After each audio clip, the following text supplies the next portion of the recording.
Saludos, saludos amigos y amigas, bienvenidas a este su espacio Periodismo y Sociedad en cada rincón del país en que usted se encuentre. Estamos de nuevo en una jornada tratando de construir una sociedad mejor, pero para todos y entre todos.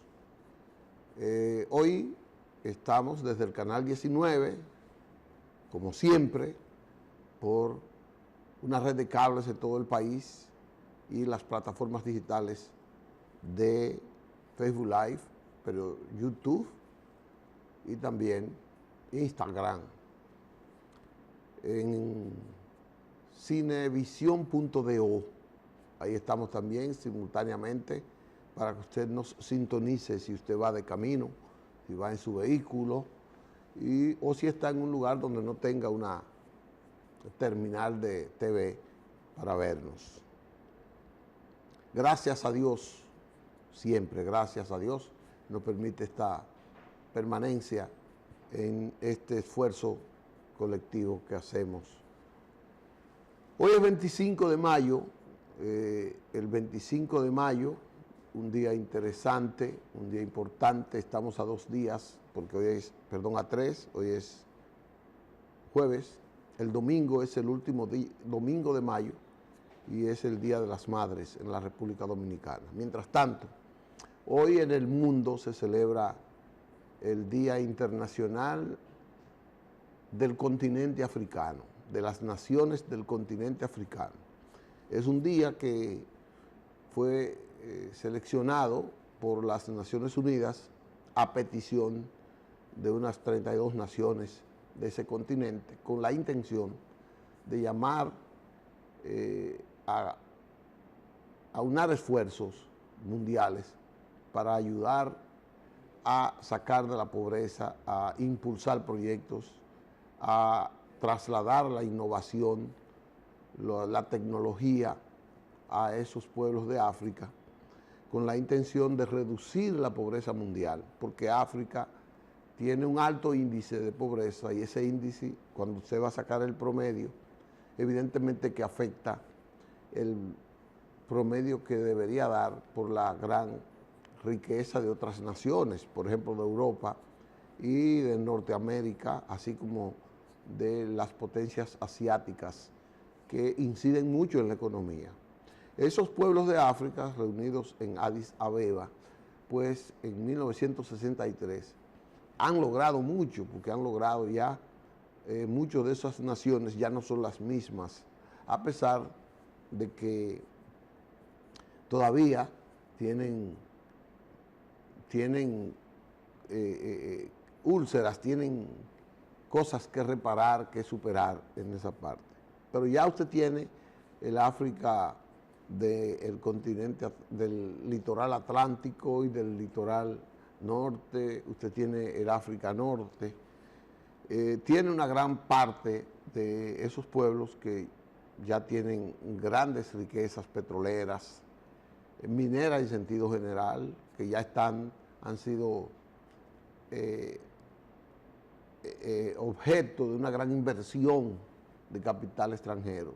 Todavía existen relaciones laborales de esclavitud, relaciones sociales, culturales de esclavitud, todavía hay que hacer mucho, pero también se ha logrado mucho después de esa declaratoria, porque, repito, ha habido una apertura ya no colonial como era hasta ese entonces, sino una apertura de colaboración recíproca para los pueblos de África, a lo que tenemos que resaltar siempre que el líder sudafricano Nelson Mandela jugó un papel trascendental de los últimos 26 o 30 años para que África tuviera la atención mundial.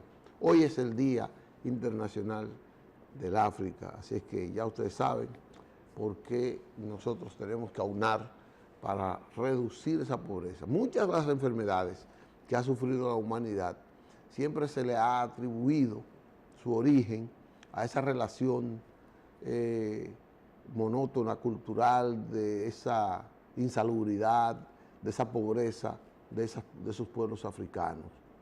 Esa combinación, esa convivencia con la selva y con la selva con los grandes animales, seres del reino animal que hay en la selva como los monos, las serpientes, aunque se le saca mucha riqueza, pero también tiene mucho que ver con esa transmisión de enfermedades que hay. Mucha gente dice que hasta el SIDA provino de ahí, con distintas variedades de monos que hay en esa parte de África. Por eso queremos resaltar ese tema, reitero. Y quiero también resaltar algunas buenas noticias que hay. Hoy estamos a 25 de mayo, y INESPRE, el Instituto Nacional de Estabilización de Precios, INESPRE, tiene una feria que inicia, dice INESPRE está de madre, creo que se llama, dame ver cómo que se llama. INESPRE está de madre en la ciudad ganadera, en el Distrito Nacional, desde jueves, viernes y sábado. Va a vender productos a bajos precios. Y esto es una buena información. INESPRE va a vender productos a bajos precios en la feria ganadera durante los días jueves, hoy, viernes y sábado, con motivo del Día de las Madres. También ahí habla de que va a vender productos agropecuarios como el pollo a 150 pesos la libra. Un cartón de huevo de 30 unidades, 130 pesos. Es decir, un cartón de huevo de 30 unidades a 130 pesos indica que a peso, casi a peso el huevo en la feria ganadera. A peso. En los colmados están a 6, a 7, a 5. Y en los supermercados están también a un precio más o menos. Ay, perdón, a peso no. Estoy diciendo a peso no, a 5 pesos. Estoy calculando mal. El plátano a 5 pesos, esos sí son a 5 pesos. Los guineos a 3 pesos, arroz a 20 pesos la libra, la papa a 2.5 libras, a 2, a 40 pesos, es decir, una funda de papa de 2 libras y media, 40 pesos. Y tiene productos de calidad y precio, dice la nota que nos mandan aquí de INESPRE. Dice también que venderá un super combo de alimentos con 14 productos a 650 pesos en eso. Entonces, van a estar en la feria ganadera estos días, pero también van a estar en otros pueblos, y habla también aquí de que esas ventas de productos de empresas invitadas va a estar también la ONSA, con transporte gratis, va a tener la ONSA en esas partes. Así que felicidades para INESPRE, que tiene esa propuesta alimenticia para el Día de las Madres. Tengo entendido que también van a ir a diferentes comunidades para alivianar el costo de la canasta familiar con respecto a las madres. El presidente de la República, Luis Abinader, ha bajado instrucciones de que el domingo el gobierno no desarrolle actividades oficiales el domingo, para que todas las personas que trabajan en el gobierno, todas las personas que tienen que ver con el funcionamiento del gobierno, vaya a darle el calor merecido de sus madres. Buena decisión también, que yo alabo por el presidente Luis Abinader y su gobierno en esta decisión. Tengo también una información de la Junta Central Electoral. Quiero resaltar esto porque hemos venido estimulando a que la Junta se ponga o continúe con el trabajo que está haciendo, con la estructuración del proceso, con el desarrollo del proceso para las elecciones de febrero. La gente cree que las elecciones de febrero se montan en febrero. La Junta está llamando a la ciudadanía a inscribirse para servir como funcionarios de la mesa.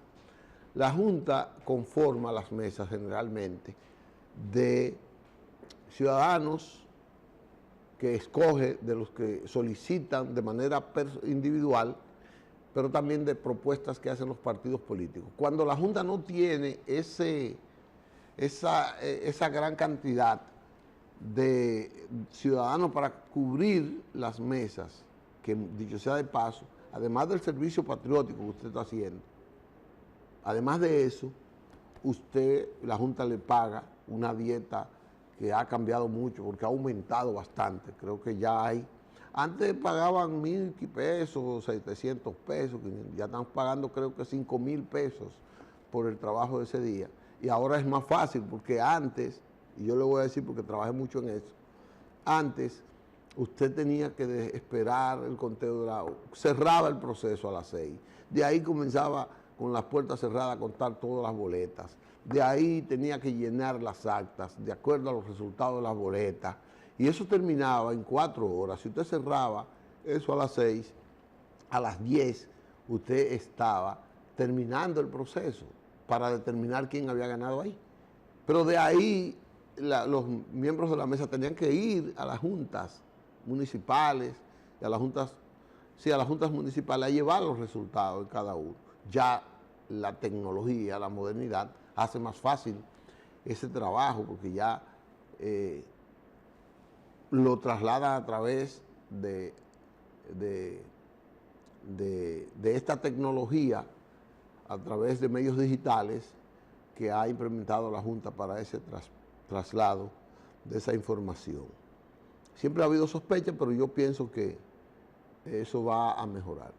Lo que yo quiero terminar este comentario diciéndole a usted que se inscriba, que trabaje ese día por la Junta, porque ese es un gran proceso y ese es un gran servicio que usted le hace a la comunidad, sin usted depender de ningún partido, aunque usted sea de un partido, porque generalmente son de algunos partidos en esa parte. Bueno, ahí tiene Manolo la foto, el llamado que hace la Junta. Ahí mismo usted se inscribe, porque según lo que dice, esto está en todos los medios, usted se inscribe de manera digital, se registra de acuerdo a eso, en la página de la Junta está, y usted se inscribe y ya, de acuerdo a la dirección donde usted viva, le asignan su colegio electoral para que usted trabaje en esa parte. Así que no deseche esa oportunidad de trabajar por un proceso diáfano, por un proceso que fortalezca la democracia y por un proceso que le hace a usted protagonista de ese fortalecimiento y de ese desarrollo para eso. Es sumamente agradable. Mucha gente lo deja, dice, no, porque yo después que voto me voy a... Ya no se hace eso, a menos que usted no sea un fanático de un partido. Y ya no hay fanáticos de partido. Ya el partidarismo no tiene gente que se fanatiza y que se aglomera alrededor de una mesa electoral por el partido. Ya eso pasó a la historia. Ese sentimentalismo, ese amor, esa vinculación emocional que usted tiene por un partido, ya eso redujo de manera considerable por todos los partidos, entonces ya la gente vota y se va para su casa. Pero ese proceso es interesante verlo ahí. Quiero comentar algo también que ha salido en el día de hoy, que es una noticia, no salió en el día de hoy, sino que viene saliendo esto. Estuve llamando a mi amigo Osiris de León, que es para mí uno de los hombres que más sabe de esto de los asuntos de terremoto y de cosas, y de las fortalezas geológicas para el asentamiento humano en esa parte. En Nueva York está socorriendo desde hace unos días una información de que la gran cantidad y la altura, esta amplia dimensión de los edificios de la ciudad de Nueva York, sobre todo el condado de Manhattan, y a veces habla del Bronx, ahí está esa foto, los rascacielos, como se llamaban aquí, está provocando el hundimiento de esa plataforma de la parte que sostiene el asentamiento humano, de la superficie donde se construyen esos edificios. Eso no tiene peligro, aparentemente.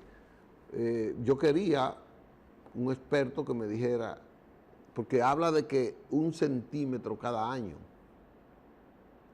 creo que 1 centímetro cada año se está hundiendo, sobre todo el downtown.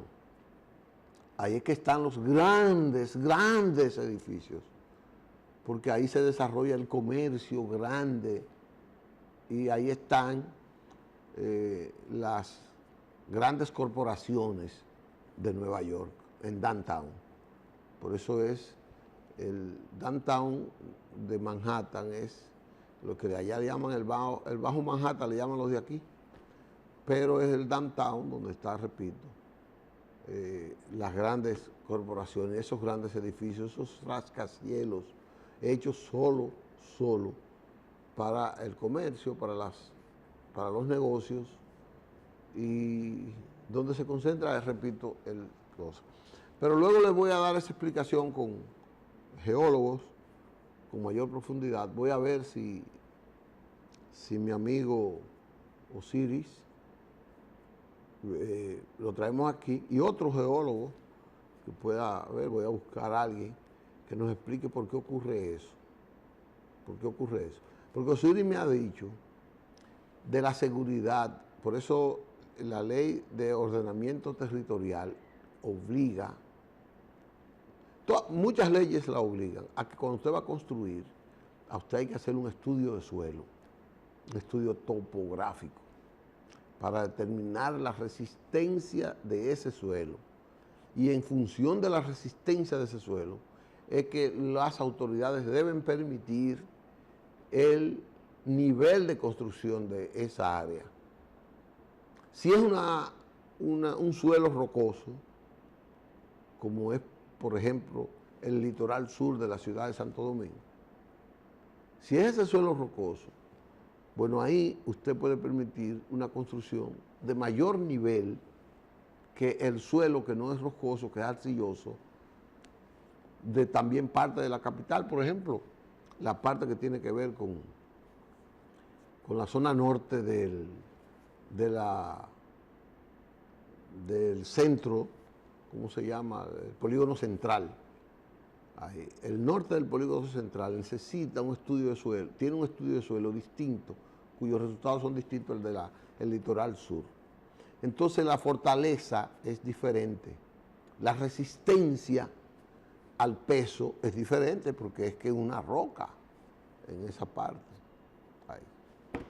Por eso me llamó mucho la atención eso. Yo estuve en Nueva York no hace mucho, y esto, conversé con varias personas que me dijeron que esto también es de tomar en cuenta en esa parte. Me dicen que por el Central Park, en esa zona, próximo a Riverside, en esa cosa. Vamos a una pausa y venimos con otro tema, Manuel, porque ya tenemos de qué hablar.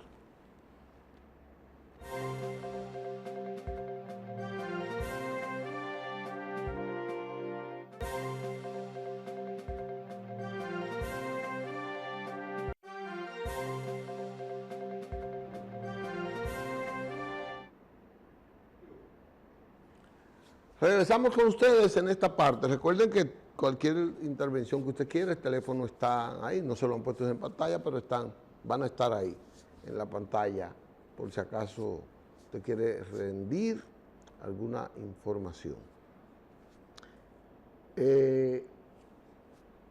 el Fondo Monetario Internacional, que es un organismo al que hace unos años nosotros le teníamos un terror extraordinario, porque había una, no solo aquí, en América Latina, una indisciplina financiera. Los presidentes estaban caracterizados por un populismo y no tenían como un plan a largo plazo de desarrollo, a pesar que eran muy proclives a la reelección. En los últimos años, el control para mantenerse en el poder de un presidente ha sido muy ampliado, se restringe mucho, ya la mayor parte de las naciones no tienen una reelección indefinida como era antes, hay pocos dictadores en América, la economía se ha diversificado porque se ha restringido lo que nosotros llamamos antes la explotación norteamericana, el imperialismo norteamericano, que tenía acuerdos leoninos con los estados para explotar solo las grandes riquezas, tenía restringido el comercio, ya no, ya hay un comercio mundial liberalizado, abierto, que una nación le puede vender a todo el mundo, aunque el mercado norteamericano siempre es el apetecido por todos los pueblos, porque es donde está la mayor cantidad de consumo, capacidad de consumo. Entonces, esas variables que han sido diferenciadas con el tiempo en América Latina, pues ha también cambiado el rol que jugaba el Fondo Monetario Internacional, porque resulta que como las naciones vivían de préstamos, porque siempre sus economías eran muy deficientes, el fondo estaba controlando en función de la deuda.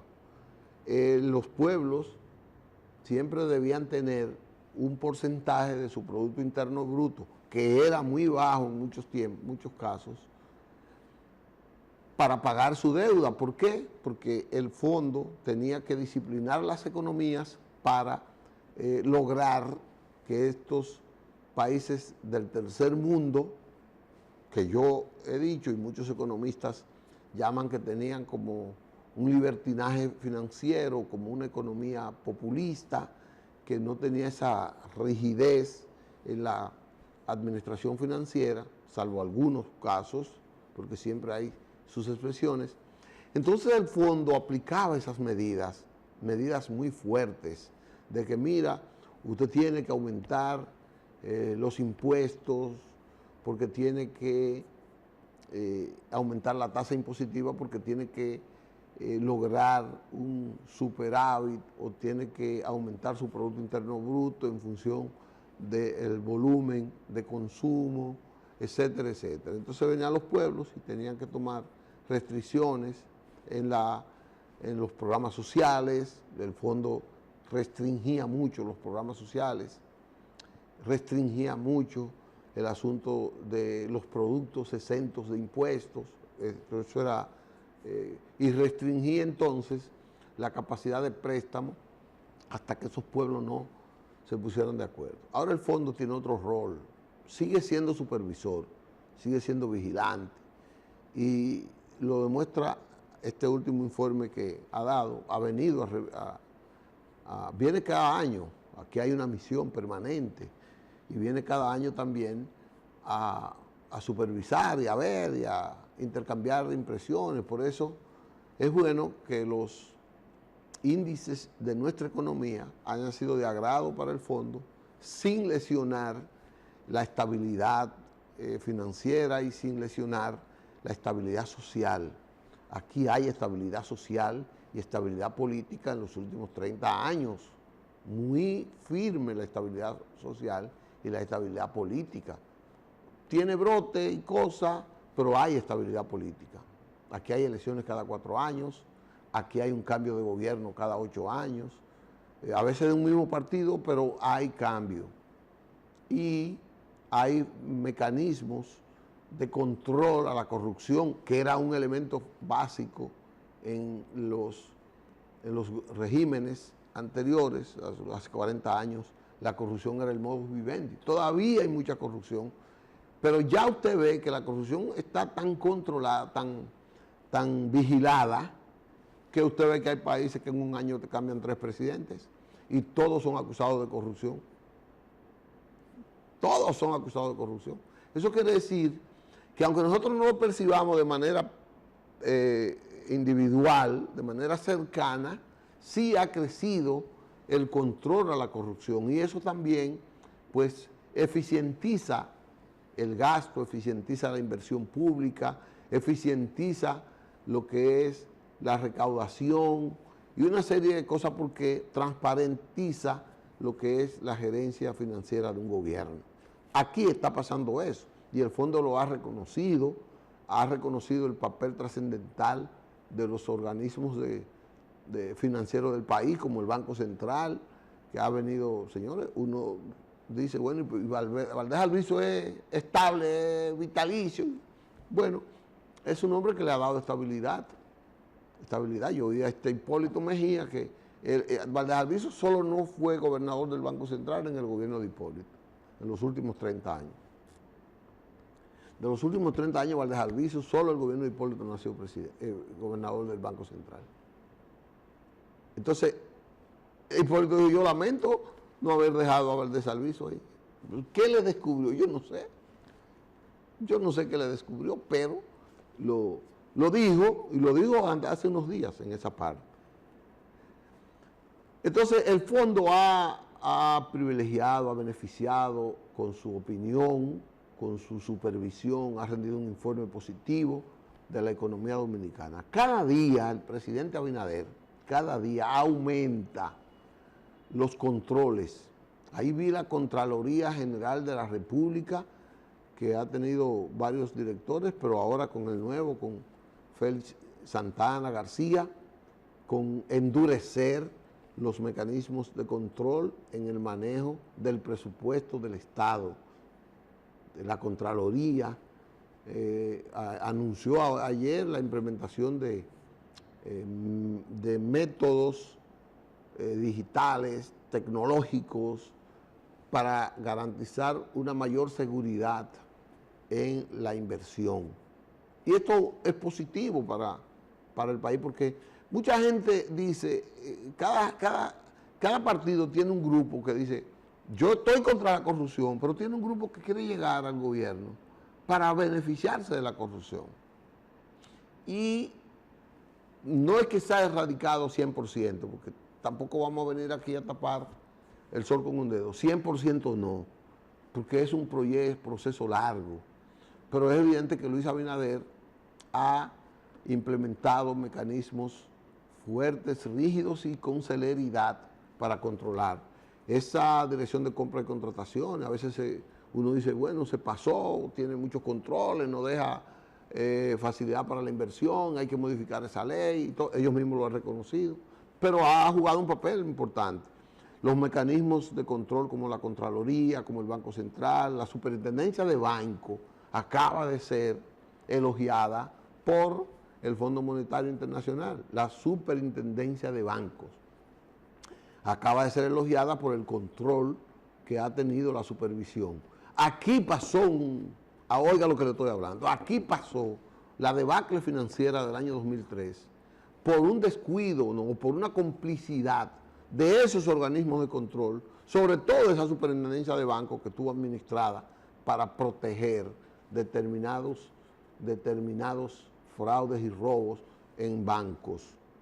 Eso pasó porque hubo descuido, porque todos los años los bancos tienen que ser revisados, pero en ese tiempo hubo un empoderamiento de personas con vínculos bancarios para dejar pasar todo eso, para provocar este desorden. Y políticos de mucho relieve, políticos de mucha responsabilidad, como líderes en la conducción del Estado, como líderes políticos de partidos de mucha influencia, como líderes, se hicieron cómplices de esa debacle financiera y comenzaron a proteger a los que estaban defalcando el gobierno, el Estado.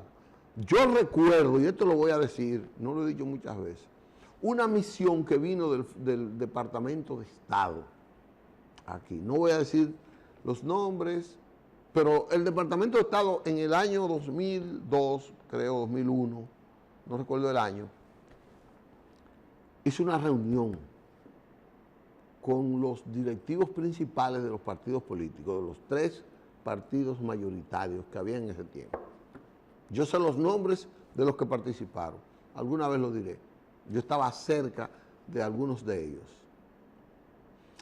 Y ese Departamento de Estado, creo que era Roger Noriega, el encargado, el subsecretario para el hemisferio occidental, dijo: si no detienen el robo de ese banco, el fraude que se ejercita desde ese banco, el gobierno norteamericano va a parar todas las ayudas y va a sancionar en términos diplomáticos a todo eso. Fue una amenaza que no salió en la prensa.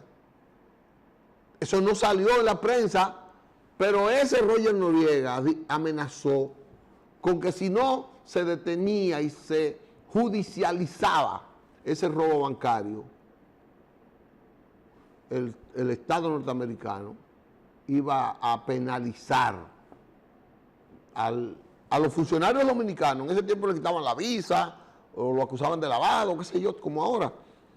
Pero también iba a limitar, eso quería decir cerrar la Agencia para el Desarrollo, la Agencia Internacional para el Desarrollo, que financia muchísimos proyectos aquí, proyectos de inversión, pero también financia a través de muchas fundaciones muchos procesos de vigilancia, de orientación y de educación. Entonces, ya esa etapa ha ido pasando. Óigame, el fondo en esta última revisión, en esta última supervisión, acaba de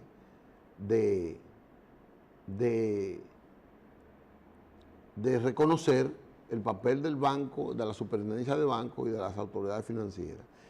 Y el mismo gobierno norteamericano acaba de reconocer el esfuerzo que ha hecho el presidente Abinader con la judicialización de muchos casos de corrupción que hay en el tren judicial, y sobre todo con muchos controles que se ha impuesto a través de organismos de control financiero del Estado, sobre todo la Contraloría. Eso es importante. Sin embargo, aquí viene el pero, hay un área que el Fondo Monetario, y que aquí en el país hay mucha gente con responsabilidad, con visión sobre el desarrollo del país, que quiere que se controle, que se investigue, que se llaman las cooperativas. Las cooperativas es el mecanismo expedito para la organización de los sectores de clase media y clase baja, socialmente hablando, económicamente hablando, para canalizar iniciativas de desarrollo. Es decir, cuando usted tiene, por ejemplo, usted tiene un grupo de personas que el Estado propone, promueve, financia, por ejemplo, para sembrar aguacate. Entonces usted tiene una cooperativa de los productores de aguacate. Y esa cooperativa, con todos los productores juntos, se convierten en un gran productor de aguacate. Y el Estado le da el apoyo para la buena calidad de la producción, pero también le abre el apoyo para el mercado de esos aguacates, el mercado nacional y el mercado internacional. Los productores de cebolla, por ejemplo, los organizan en una cooperativa, y eso se produce un gran sector organizado para lo que es la comercialización y la buena producción de la cebolla, por ejemplo. Aquí en Monte Plata hay una cooperativa de los productores de cacao. Aquí el cacao no tenía estímulo hasta el año 2000, 98, por ahí, porque aquí vino un ciclón y acabó con todas las plantaciones de cacao, todas, el ciclón George. Después vino un presidente agricultor que le gusta mucho la agricultura y fomentó la repoblación del cacao. y estimuló la organización en cooperativa de los productores de cacao, y ahí en Monte Plata hay cooperativas de cacao que son extraordinarias.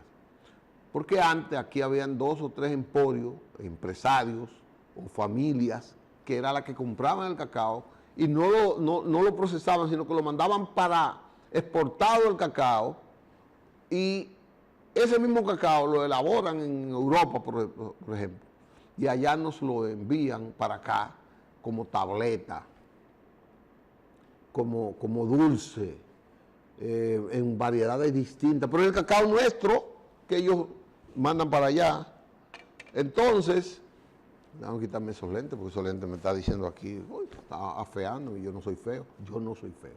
Entonces, ese cacao produce más.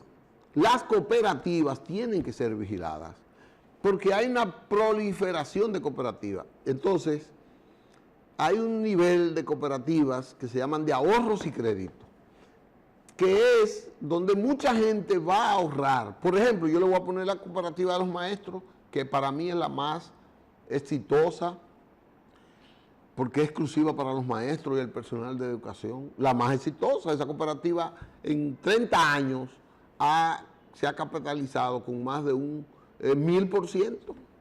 Una cooperativa que goza hoy de un fuerte capital y que tiene una diversidad de inversiones. Pero los maestros tienen vigilancia. No es que es perfecto, no es que todo ahí se maneja, pero tienen una vigilancia sobre eso. Todos los años hay una rotación y hay una vigilancia, se hace una asamblea, qué sé yo qué. Pero están surgiendo unas cooperativas que solo tienen el nombre de cooperativa, que son bancos de personas, de individuos o de grupos económicos particulares, que eso es lo que está pidiendo el fondo, que se vigile. Y a propósito de eso, tengo que saludar que el IDECOP, yo no sé quién está en IDECOP, no conozco a la persona que está en IDECOP, no sé quién es, pero ha cerrado unas 12 compañías cooperativas por falta de control. Resulta que las cooperativas, uno dice que el pueblo es lo más honrado que hay aquí. El pueblo es honrado, trabajador, pero del pueblo es que salen muchos corruptos. Hay mucha gente que ve la corrupción en los grandes y dice, el dinero es lo que vale, yo me voy a un puesto y ahí yo voy a conseguir y voy a tener valor porque tengo dinero, y se mete a una institución pública y cosas, y hasta privada. Conozco muchos que han participado en desfalco de banco y cosas así. Pobre gente del pueblo que han participado. Entonces, ese pueblo que es el pueblo que dirige las cooperativas, porque los profesionales que salen de la cooperativa no son los grandes, los que vienen de Rusia, de Francia, de Estados Unidos, de las universidades más renombradas del mundo. No, son la gente que se gradúa aquí y son la gente que trabajan con sus intereses, porque hacen un consejo directivo de su misma gente. Por ejemplo, los motoristas ponen un consejo directivo de sus motores, pero ponen uno que, aunque no sea motorista, sabe de administración, y ese se aprovecha de la poca ilustración financiera de los motoristas, de los que trabajan en el mercado, de gente del pueblo que decide yo quiero ahorrar y cosas, y entonces viene el mal manejo de esos fondos de la cooperativa. Yo no digo que ni siquiera es la mayoría, eso es una cantidad, pudiera ser ínfima, pero hay que prestarle atención a la cooperativa. Hay que prestarle atención. Hay una lucha por hacer de la cooperativa una superintendencia de cooperativa, con la que yo estoy de acuerdo. Estoy de acuerdo que haya una superintendencia de cooperativas que le dé seguimiento a eso. Aquí hay una superintendencia de pensiones, de valores, de riesgos laborales, de bancos. Puede haber una de cooperativa, porque la cooperativa ya no pueden. Eso era una vez que estaban intentando hacerla banco, para incluirla en la red del desfalco bancario. Había gente que quería comprar todos los bancos en este país. Todo. Aquí habían personas que estaban colaborando para que grupos reducidos adquirieran la propiedad de todos los bancos de este país. Por eso se produjo el fraude. Entonces, las cooperativas querían hacerla parte de un banco, como parecido a un banco, para también atraerla. Es más, aquí hubo un intento casi logrado, eso falló por un movimiento que hizo y mucha gente murió. Yo sé de gente que murió en este país por eso. Porque querían hacer las asociaciones mutualistas, que están denominadas las asociaciones de ahorros y préstamos. Ahí no hay dueño, el dueño es todos los ahorrantes. Las asociaciones mutualistas, los dueños son los ahorrantes. Ahí no, ahí hay uno que administra, pero los dueños son los ahorrantes, igual que la cooperativa, con alguna diferencia. Aquí había gente que quería convertir esas asociaciones de ahorros y préstamos en banco, quitándole el artículo que la ubicaba como mutualista para empoderarse, porque ya había negociaciones casi finiquitadas para comprar como si fuera un banco esas asociaciones. Gracias a Dios que no se pudo. Gracias a Dios que no se pudo. Pero es bueno que las cooperativas sean vigiladas. Es bueno que IDECOP no sea un ente solo para nombrar a un compañero o una compañera, sino algo que financie, porque en las cooperativas está el capital de gran porcentaje de la población, de gran porcentaje de la población. Y yo quería decir eso porque hace mucho que vengo trabajando eso. Yo fui cooperativista. Fui de los maestros y de otras cooperativas en las que tuve oportunidad de trabajar y de fomentarlas en eso. Yo le puedo decir cómo fue eso. Fui preparado para las cooperativas. Yo fui a Costa Rica a estudiar cooperativismo y aquí se hicieron muchos centros de eso. Así que le voy a dar ese comentario ahí porque Manuel me está diciendo que aquí hay una pausa porque me fui de vicio en este comentario, pero era bueno que quería hacerlo así. Vamos a una pausa y volvemos después.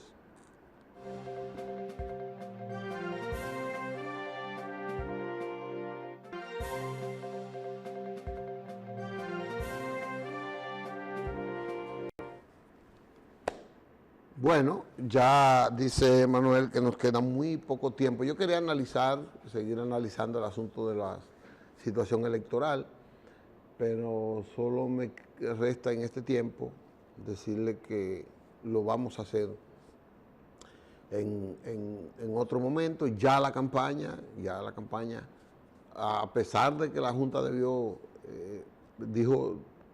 explicó los controles y todo, pero ya la campaña arrancó, señores, ya todos los partidos están organizándose uno, organizándose la otra. Quiero terminar diciendo y sintiéndome alegre y triste. Alegre porque está lloviendo, porque las presas están tomando gran cantidad de agua que nos sirve para administrarla y paliar la sequía que vivimos. Todavía falta, anoche escuchaba a mi amiga Gloria Ceballos decir que aunque las presas, algunas ya están llenas, hay otras que no. Las presas son muy interesantes, son muy importantes para la acumulación de aguas, para el aprovechamiento de las aguas lluvias que caen y se van a los ríos. Pero me duele porque esas lluvias han imposibilitado la vida. Se ha descubierto la deficiencia de muchos ayuntamientos en calles, en callejones, en cañadas y cosas. Y eso ha hecho difícil la vida para esas comunidades que se han anegado de agua para impedir el tránsito y la circulación de esos lugares de pobreza. Los invernales, pero aquí lo que menos tiene un ayuntamiento es cómo limpiar los invernales. Y lo que menos tiene un ayuntamiento es un equipo de mantenimiento para impedir que la basura vaya de la calle y las casas a los contenes y caiga en los invernales. Eso es una política, es una cultura que hay que aumentar para esa parte. Dice Manuel y Reinaldo que ya se acabó esto, que nos vemos mañana con un programa interesante de sociedad y seguridad social que tiene Isabel Acevedo, con una invitación a un personaje una personalidad de mucha influencia que va a dar buenas explicaciones en un área de la seguridad social. Gracias por su sintonía, me alegra que hayan soportado este comentario que yo les he hecho y con Dios delante nos vemos mañana.